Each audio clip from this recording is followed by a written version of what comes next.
தூத்துக்குடி விமான நிலையத்தில் செய்தியாளர்களை சந்தித்த பாரதிய ஜனதா கட்சி நிர்வாகியும் நடிகருமான சரத்குமார் டாஸ்மாக் கடைகளை குறைப்பதை முந்தைய அரசுகளும் செய்திருப்பதாகவும் தாவேக் அரசு புதியதாக எதுவும் செய்யவில்லை எனவும் கூறியுள்ளார். தற்போதைய ஆட்சி நடக்கும் நிலையில பல்வேறு குற்றச்சம்பவங்கள் நடக்கும், பாலியல் கலாச்சார கொலைகள் நடக்கும் அப்படி சொல்லி குறைந்த நாட்களே ஆன ஆட்சி மீது கடந்த மாதிரி ஆட்சிகள் குற்றச்சாட்டு வைக்காங்க. எப்படி பார்க்க இந்த பாலியல் பலாத்காரம் நடந்துட்டு இருக்கு.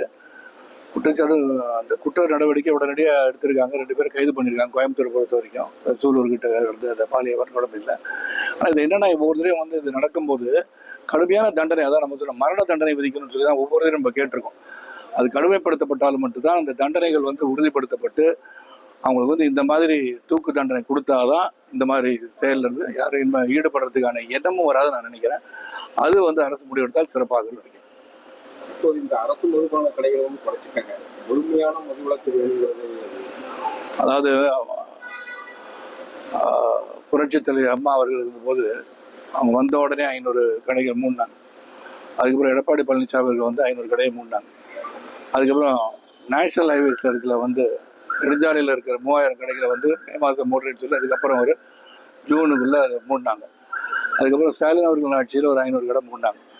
இதெல்லாம் இவர் வந்தவொடனே 500 கடை மூட்டது. இதுதான் முதல் தடவை யாரோ பண்ணுற மாதிரி ஒரு கருத்தை பரப்புறாங்க. அது உண்மைக்கு புறமான செய்திகள்னா எல்லாரும் வந்த பிறகு பண்ணியிருக்காங்க.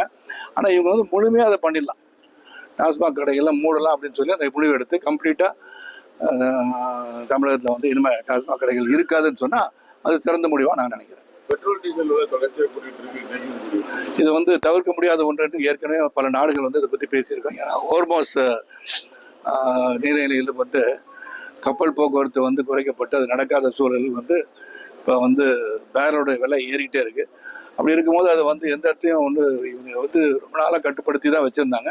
ஆனால் இப்போ தவிர்க்க முடியாத காரணத்துக்காக அது செய்ய வேண்டிய சூழல் இருக்கிறது. இதுவும் மாறும். எனக்கு தெரியலைங்க, நான் ஜோசியர் கிடையாது, எனக்கு தெரியாது. இல்லை, அந்த ஆட்சி எப்படி நடத்துகிறார்கள் என்று நாம் இருந்து பார்க்க வேண்டும் என்பதுதான் உண்மை.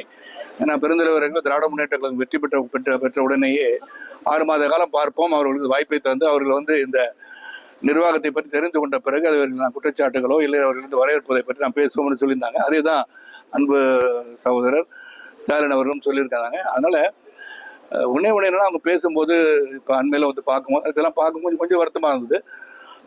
சுற்றுச்சூழல் அமைச்சர் வந்து சுற்றுலாத்துறை அமைச்சர் பேசுகிறதா வந்து அப்போ இன்னும் முடராமல் இருப்பதால் நான் என்ன ஒரே ஒரு அறிவுரைன்னு சொன்னால், உங்களுடைய துறை சார்ந்ததை எல்லாம் நீங்கள் வந்து அமர்ந்து பேசி அதன் பிறகு நீங்கள் வந்து பத்திரிகையாளர்கள் சந்திக்கலான்ற என்னுடைய கருத்து.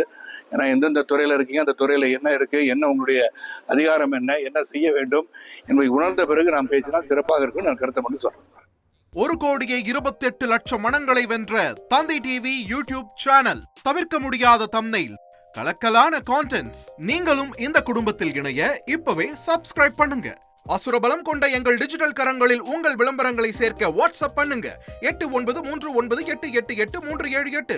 Email advtthanditv@dttv.in.